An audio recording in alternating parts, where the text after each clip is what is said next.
आज हमारे साथ मौजूद है भावना जी, जो एक एस्ट्रोलॉजर और वास्तु कंसल्टेंट हैं। आइए आज उनकी जर्नी उनकी ज़बानी सुनते हैं। इस शो में आपका स्वागत है। Thank you so much. Bhavna ji, इस फील्ड में आप 24 सालों से हैं। इस फील्ड में ऐसा क्या था जो आपको इतना इंस्पायर किया? Thank you so much. Yes, ये जर्नी मेरे लिए बहुत इंटरेस्टिंग रही है। इन 24 सालों में मैंने बहुत कुछ सीखा है, बहुत कुछ एक्सपीरियंस किया है। जब हम वास्तु करते हैं या एस्ट्रोलॉजिकल एडवाइस देते हैं तो लोगों को जब सक्सेस मिलती है, उनकी जो ब्लेसिंग मिलती है, वो मुझे बहुत इंस्पायर करती है और नेक्स्ट केस लेने के लिए मुझे ये रियली आना पड़ता है। जब कोई वास्तु के लिए आपसे कोई सवाल करता है तो आप उसको कैसे एक्सप्लेन करते हैं? देखिए, फर्स्ट टाइम जब हमारे लिए कोई आता है हमारे पास कि वास्तु क्या है, तब हम उन्हें समझाते हैं कि ये 5 एलिमेंट से बनी एक एनर्जीज़ हैं जो आपके घर में रहती है। वास्तु का मतलब है एक आर्किटेक्ट और शास्त्र का मतलब है उसके बारे में नॉलेज। तो घर खाली सजाने से नहीं बनता है, घर बनता है फीलिंग से। तो वास्तु एक आपके लिए इमोशंस, पीस एंड हार्मोनी लेके आता है। वास्तु क्या है, साइंस या फिर ट्रेडिशनल बिलीफ?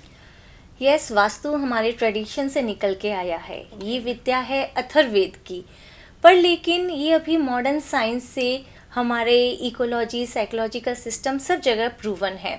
तो वास्तु ट्रेडिशन भी है, साथ में एक प्रॉपर साइंस भी है। आजकल के मॉडरेट हाउस में आप क्या मिस्टेक देखते हैं, वास्तु मिस्टेक देखते हैं? अभी फ्लैट सिस्टम है तो वास्तु जो है पूरी तरीके से प्रॉपर नहीं हो पाता है, क्योंकि पूरी बिल्डिंग का एक ही तरीके का स्ट्रक्चर होता है। पर लेकिन प्रॉपर तरीके से अगर हम वास्तु की ग्रिडिंग की जाए तो हम उसके अकॉर्डिंग रेमेडीज़ कर सकते हैं। तो ये मिस्टेक जो होती है प्रॉपर ग्रिडिंग ना होने की, ये सबसे बिग मिस्टेक है। वास्तु में मेन एंट्रेंस कितनी इम्पोर्टेंस रखती है? यस, मेन एंट्रेंस अगर मैं अपना एक्सपीरियंस से देखती हूँ तो 40% ऑफ वास्तु जो है वो मेन एंट्रेंस को ही मिलता है, क्योंकि मेन एंट्रेंस एक ऐसा पार्ट है जहाँ पे आप किसी घर में फर्स्ट टाइम स्टेप रखते हैं। तो अगर मेन एंट्रेंस जो पॉजिटिव एनर्जी का सोर्स है, अगर मेन एंट्रेंस ही ख़राब होती है तो आपके घर में जो एनर्जी का फ्लो है वो ख़राब हो सकता है। तो main entrance really very important. North east में वास्तु इतनी इम्पोर्टेंस क्यों रखते हैं? यस रशिका जी, वास्तु में नॉर्थ ईस्ट की बहुत इम्पोर्टेंस है। जैसे ही कोई घर की बाउंड्री बनती है तो उसमें वास्तु पुरुष विराजमान हो जाते हैं। जो वास्तु पुरुष होते हैं उनका जो सर है वो नॉर्थ ईस्ट में टुवर्ड्स रह के साउथ वेस्ट में रहता है। नॉर्थ ईस्ट में उनका सर रहने के कारण वो एक बहुत ही सेंसिटिव पॉइंट बन जाता है। आपका माइंड ही है जो आपको क्लैरिटी बताता है, माइंड ही जो है आपकी सारी की सारी इच्छाओं का ट्रांसफॉर्मेशन करता है। तो अगर माइंड में ही क्लैरिटी नहीं होगी तो डेफिनेटली आप जो है डिस्टर्ब रहेंगे। घर एक ऐसी जगह है जहाँ पे आपको पीस चाहिए, और नॉर्थ ईस्ट डिस्टर्ब होना यानी आपका मेंटल पीस खोना। इसके लिए नॉर्थ ईस्ट पे हम लोग बहुत ज़्यादा फोकस करते हैं। बेडरूम, किचन और टॉयलेट के क्या इन्फ्लुएंस है एक वास्तु में? यस, जैसे मेन एंट्रेंस इम्पॉर्टेंट है वैसे ही बेडरूम, टॉयलेट एंड हमारा किचन भी इम्पॉर्टेंट है।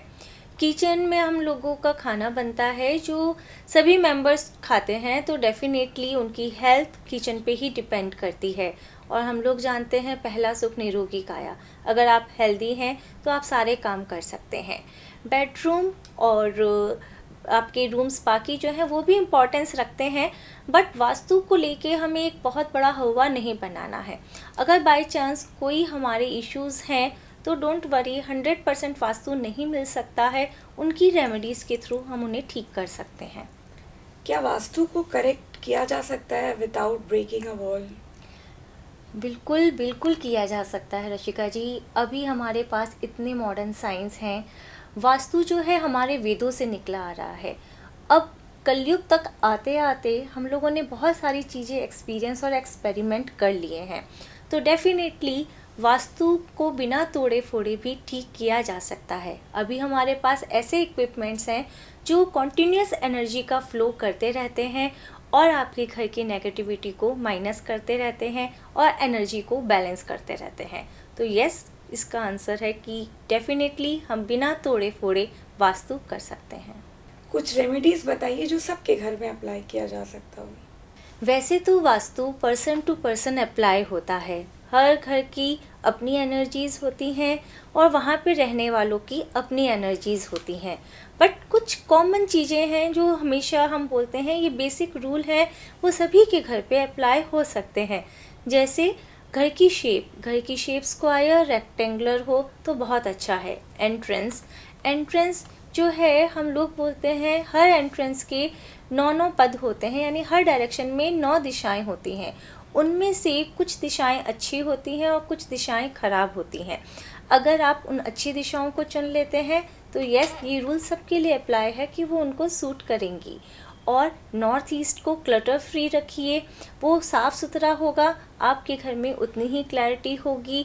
बाकी एयर का फ्लो एंड सनलाइट ये घर में प्रॉपर होती है तो एनर्जीज नेगेटिव वहाँ पे नहीं रह पाती हैं। तो ये कॉमन रूल्स हैं जो सभी अप्लाई कर सकते हैं। मिरर्स और प्लांट्स जो होते हैं, क्या वो सच्ची में वास्तु में काम करते हैं?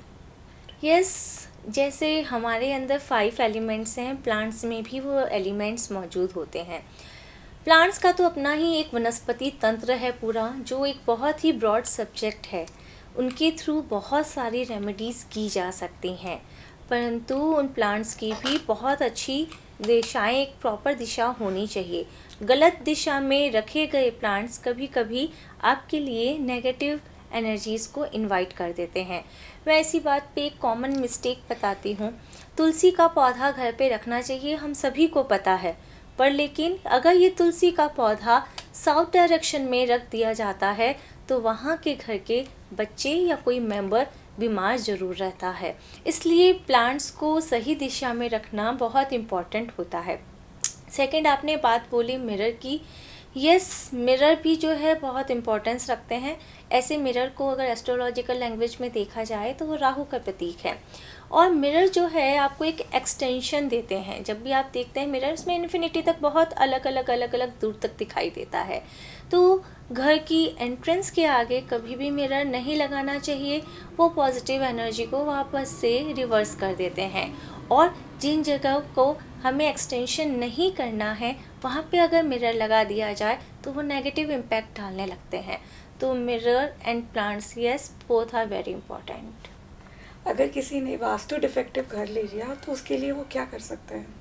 No problem. अभी अगर आपने वास्तु डिफेक्टिव घर ले ही लिया है तो सबसे पहले आपको पैनिक नहीं होना है, या डरना नहीं है, या नेगेटिव थॉट्स नहीं लेके आने हैं अपने घर के लिए। अभी मॉडर्न वास्तु में हमारे पास बहुत सारी ऐसी टेक्निक है जो बिना घर को तोड़े फोड़े हम उनको गुड एनर्जी के फ्लो के संग आपके लिए अलाइन कर सकते हैं। पर लेकिन इसमें आपको थोड़ा सा एफर्ट डालना होता है, और हम प्राउडली कह सकते हैं कि अभी हमारे पास ऐसी टेक्नोलॉजी है जो इंडिया में अभी बहुत कम लोग उसको अप्लाई कर रहे हैं। ये टेंसर्स टेक्नोलॉजी के कारण हम आपके घर में एनर्जी का फ्लो लगातार बढ़ा सकते हैं और नेगेटिव एनर्जी को ड्रेन आउट कर सकते हैं। तो अभी डरना नहीं है। अगर आपने डिफेक्टिव घर ले लिया है तो आप हमसे कांटेक्ट कर सकते हैं। क्या वास्तु करियर, रिलेशनशिप और फाइनेंस को इफेक्ट करता है? 100% इफ़ेक्ट करता है रशिका जी। फाइनेंस की डेफिनेटली ग्रोथ होती है जब आपके घर में एक पीस एंड हार्मोनी का माहौल बना हुआ रहता है। अगर आपका घर अच्छा है, आपके साथ अलाइन है, तो आप अपना इनपुट बाहर अच्छे से दे सकते हैं, अपने करियर पे अच्छे से फोकस करते हैं। और हम लोग घर में कुछ ऐसी रेमेडीज़ करते हैं या ऐसी पॉजिटिव एनर्जीज़ का फ्लो करते हैं जिसके कारण अपॉर्चुनिटी अपने आप आपके पास अट्रैक्ट होती है। और रिलेशनशिप, यस, घर जो है आपका फर्स्ट रिलेशनशिप वहीं पे ही होता है। वहाँ पे आप मटेरियलिस्टिक वर्ल्ड पे काम नहीं करते हैं, आप चाहते हैं आपका रिलेशन, घर में पीस, हार्मनी सब बनी रहे। तो यस, वास्तु वहाँ पे 100% काम करता है। वास्तु करेक्शन के बाद आपने क्या क्या पॉजिटिव चेंजेस देखे हैं?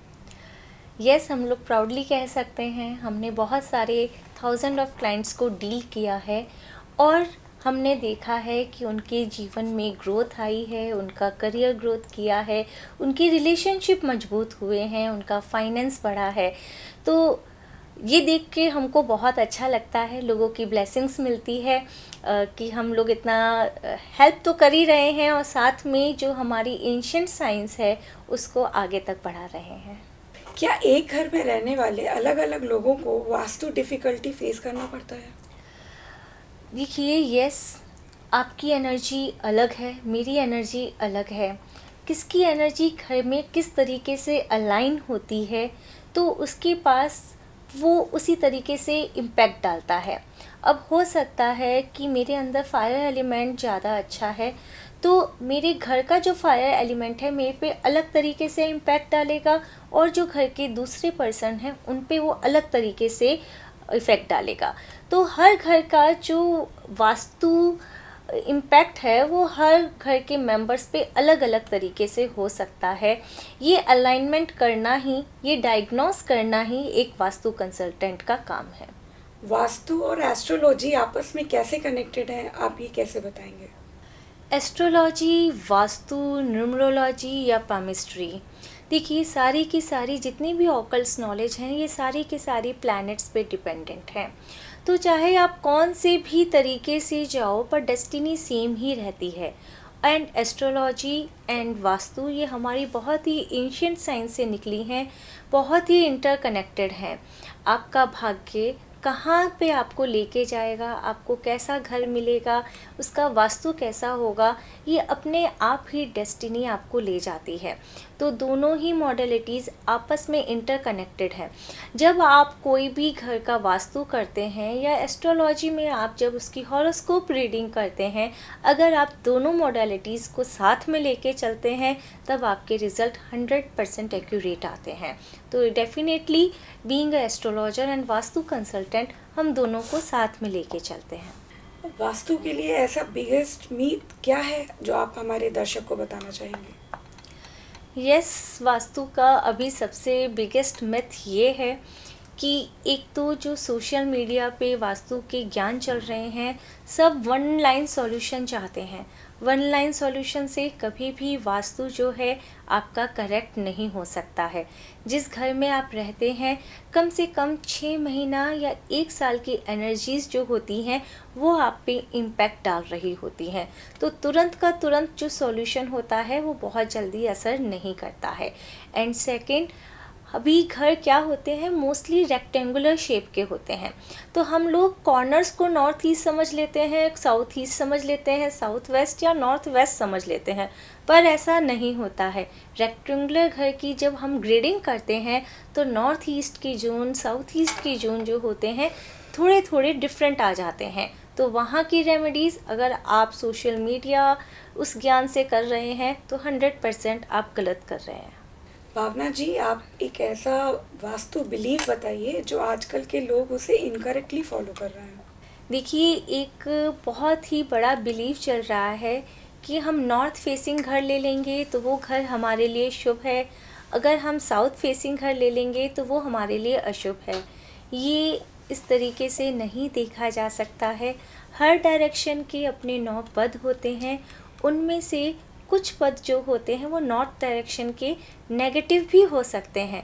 तो ऐसा ज़रूरी नहीं है कि नॉर्थ में लिया हुआ घर आपके लिए, नॉर्थ एंट्री का लिया घर आपके लिए शुभ होगा और साउथ में लिया गया घर आपके लिए अशुभ होगा। तो ये बिगेस्ट मिस्टेक है कि हम बिना सोचे समझे नॉर्थ फेसिंग घर चूज़ कर लेते हैं या ईस्ट फेसिंग घर चूज़ कर लेते हैं। भावना जी, मैं आपसे कुछ रैपिड फायर क्वेश्चन करना चाहूँगी। एक इम्पॉर्टेंट डायरेक्शन बताइए। रशिका जी, वैसे तो सारी डायरेक्शंस बहुत इम्पॉर्टेंट है पर north east and south west most important. One thing you should avoid north east, why? Definitely bathroom यानी टॉयलेट, क्योंकि वो सबसे ऑस्पिशियस जगह है घर की, उसको टॉयलेट के थ्रू हम लोग डिफेक्टिव नहीं कर सकते। Value tips for prosperity. North में और नॉर्थ ईस्ट में आप ग्रीन प्लांट्स लगाइए, ये आपकी प्रॉस्पेरिटी को अट्रैक्ट करेंगे। एंड साउथ ईस्ट में कुछ फायर एलिमेंट्स ज़रूर डालिए। भावना जी, बताइए कि एक प्रॉपर्टी को बाय करने से पहले किन चीज़ों का ध्यान होना चाहिए? एक प्रॉपर्टी को अगर आप बाय करते हैं तो सबसे पहले आप शेप देखिए, और जैसे मैंने बोला एंट्रेंस बहुत इम्पॉर्टेंट है, एंट्रेंस को देखिए। Kitchen and bathroom most important. आप हमारे दर्शक को फाइनल मैसेज क्या देना चाहेंगे? मैं ये ज़रूर बोलना चाहूँगी कि vastu is all about awareness, not about fear. Vastu को लेके डरना नहीं है। वास्तु को लेके सोचते हैं कि अगर वास्तु कंसल्टेंट आएगा तो घर में सिर्फ तोड़ फोड़ करवाएगा और बहुत सारा खर्चा बता देगा, बट वास्तु ये नहीं है। वास्तु साइंस एक ऐसा एंशिएंट साइंस और प्योर साइंस है जो हमारी एनर्जीज़ को अलाइन करता है, आपके घर में पीस एंड हार्मनी का फ्लो लेके आता है। तो मैं अपने दर्शकों को यही कहना चाहूँगी कि एक अच्छा घर आप अपनी सजावट से नहीं, फीलिंग से बना सकते हैं, अपनी एनर्जीज से बना सकते हैं। घर में जितनी पॉजिटिव एनर्जीज होंगी, आपका घर उतना ही प्यारा और अच्छा लगेगा। Thank you so much Bhavna ji हमारे साथ इस पॉडकास्ट में जुड़ने के लिए। Thank you so much Rashika ji, आप लोगों ने इतना मुझे एक प्लेटफॉर्म दिया। Thank you so much. Welcome.